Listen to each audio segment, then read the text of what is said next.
আসসালামু আলাইকুম সুপ্রিয় দর্শক, সবাই কেমন আছেন? চলে আসলাম আজ রবিবার 10 মে 2026 দেশের উপর মেঘবৃষ্টি, কালবৈশাখী, শিলাবৃষ্টি, নিম্নচাপ এবং আবহাওয়ার খুবই গুরুত্বপূর্ণ সংবাদ নিয়ে। দেশের উত্তরাঞ্চল এবং দক্ষিণাঞ্চলে সক্রিয় রয়েছে মেঘমালা।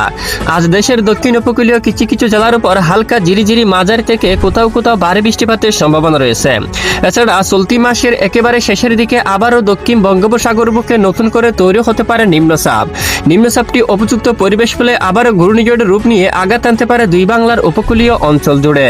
এছাড়া আর কয়েকদিন পরে দেশের উত্তরাঞ্চলে প্রচণ্ড গতিতে প্রবেশ করতে পারে জলীয় বাষ্প বাতাস, যার কারণে রংপুর, তারপর ময়মনসিংহ ও সিলেট বিভাগের একাধিক জেলার উপর আবারও শুরু হতে পারে ভারী থেকে অতি ভারী বৃষ্টিপাত। সিলেট বিভাগের কোথাও কোথাও প্রায় 300 মিলিমিটার পর্যন্ত মাঝারি থেকে ভারী বৃষ্টিপাতের সম্ভাবনা রয়েছে। ভারী বৃষ্টিতে আবারও দেশের উত্তর পূর্ব বেশ কিছু জেলার উপর জলবদ্ধতা তৈরি হতে পারে।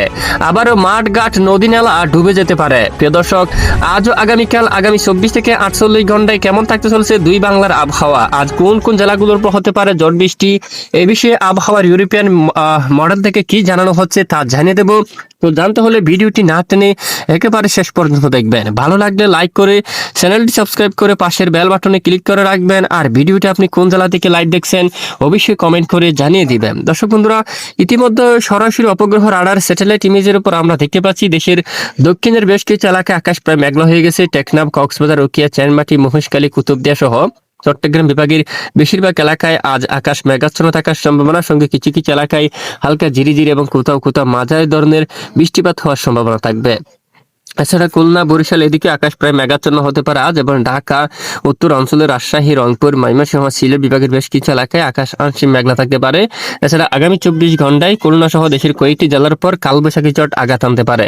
এরই মধ্যে সরাসরি দেখা যাচ্ছে বিশেষ করে পশ্চিমবঙ্গের উপর দিয়ে বিকেল থেকে সন্ধ্যা ও রাতের মধ্যে কালবৈশাখী বজ্রবাহী মেঘ তৈরি হতে পারে, এবং খুলনা বিভাগের বেশ কিছু অঞ্চলে খুলনা, লোহাগাড়া, যশোর, সাতক্ষীরা, তারপর শাইলকুপা, ফরিদপুর, পাবনা, নাগারপুর, তারপর রয়েছে সিরাজগঞ্জ, এই এলাকায় তীব্র কালবৈশাখী ও বজ্রসহ মাঝারি থেকে ভারী বৃষ্টিপাত হওয়ার সম্ভাবনা থাকবে। পাশাপাশি চট্টগ্রাম বিভাগের কিছু কিছু এলাকায় বিক্ষিপ্ত আকারে বজ্রসহ বৃষ্টিপাত হওয়ার সম্ভাবনা থাকবে আজ। এছাড়া সোমবার 11 মে নাগাদ দেশের বেশিরভাগ এলাকায় আকাশ আংশিক মেঘলা এবং কোথাও কোথাও বজ্রবিদ্যুৎ সহ বৃষ্টিপাত হওয়ার সম্ভাবনা রয়েছে।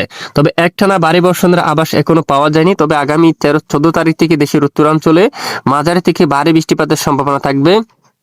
আগামী বৃহস্পতিবার 14 মে থেকে সিলেট বিভাগের একাধিক এলাকায় শুরু হতে পারে মাঝারি থেকে ভারী বৃষ্টি। চরকায়, জৈন্তিয়াপুর, সিলেট, তারপরে রয়েছে বড়লাখা, বালাগঞ্জ, কোলাউড়া, মৌলভীবাজার, জগন্নাথপুর, চাতকবাজার, বিশনবাপুর, ফেনারবাগ, এদিকে রয়েছে নেত্রীগুনা, কেন্দুয়া, ময়মনসিংহ, পোলপুর, নালিতাবাড়ি, ঢালু, তারপর এদিকে বাগমারা, আর এখানে রয়েছে বিশেষ করে চিলিমারি, পীরগঞ্জ, এই এলাকায় দিকে দিনাজপুর, ঠাকুরগাঁও, পঞ্চগড়, তারপর দিকে বিশেষ করে আড়ালিয়া, পূর্ণিয়া, এই এলাকায় রংপুর বিভাগের জেলায় জেলায় শক্তিশালী কালবৈশাখী এবং সঙ্গে ভারী থেকে অতি ভারী বৃষ্টিপাত, এবং ভারী বৃষ্টিতে আবারও উত্তরের বেশ কিছু অঞ্চলে কিন্তু জলবদ্ধতা তৈরি হতে পারে, আবারও বন্যার পরিস্থিতি তৈরি হতে পারে। এখানে ডুবে যেতে পারে রাস্তাঘাট, নদী, নালা, বিশেষ করে আবারও কৃষকের কিন্তু অনেকটাই ক্ষয়ক্ষতি হতে পারে।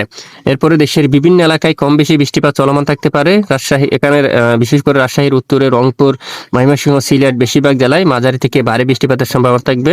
14 তারিখ থেকে মূলত 20 তারিখের ভেতরে বেশ কিছু জেলায় জেলায় ভারী থেকে অতি ভারী বৃষ্টিপাতের প্রবল সম্ভাবনা থেকে যাবে। তো দেখুন, এই হচ্ছে আপডেট। আর সেটা চলতি মাসের একেবারে শেষের দিকে বঙ্গোপসাগরে একটি নিম্নচাপের আভাস দিচ্ছে আবহাওয়ার জিএফএস মডেল। বিশেষ করে একেবারে দক্ষিণ, এখানে আন্দামান সাগরের কাছাকাছি এখানে একটি নিম্নচাপের আভাস দিচ্ছে। তা উপযুক্ত পরিবেশ পেলে হয়তো আবার ঘূর্ণিঝড়ের রূপ নিতে পারে। গতবার যে ঘূর্ণিঝড় দেখাইছে আবহাওয়ার জিএফএস মডেল, আবার কিন্তু ঘূর্ণিঝড় কিন্তু দেখাতে পারে। তবে আমরা নজর রাখছি, আপনাদেরকে জানিয়ে দেবো কোনো ধরনের আবহাওয়ার পরিবর্তন আসলে। এতক্ষণ আমাদের সাথে থাকার জন্য ধন্যবাদ।